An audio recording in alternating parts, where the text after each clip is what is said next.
কি এমন ভবিষ্যৎবাণী করলেন যার জন্য ফুটবল মিডিয়া একদম নেড়ে উঠলেন?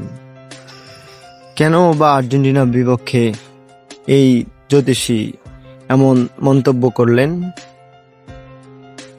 ভবিষ্যৎবাণীটি হলো কেপ ভার্দের বিপক্ষে আর্জেন্টিনার হার হবে, এটি রয়েছে তার একটি পরিকল্পনা। কেন এই বিশ্ব চ্যাম্পিয়ন আর্জেন্টিনার পক্ষে এই জ্যোতিষী ভবিষ্যৎবাণী করলেন? কেন 2022 সালের চ্যাম্পিয়নের পর আর্জেন্টিনা সব দিক দিয়ে নাম্বার 1-এ রয়েছেন এবং এদের কোনো পতন হচ্ছে না।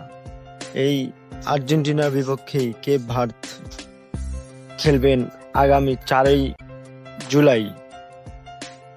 এছাড়াও মেসি বাংলাদেশকে নিয়ে একদম কড়া বার্তা দিলেন।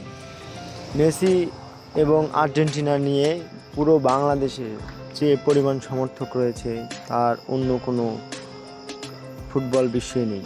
তাই বাংলাদেশকে তিনি ধন্যবাদ জানিয়েছেন তাদের সমর্থন করার জন্য।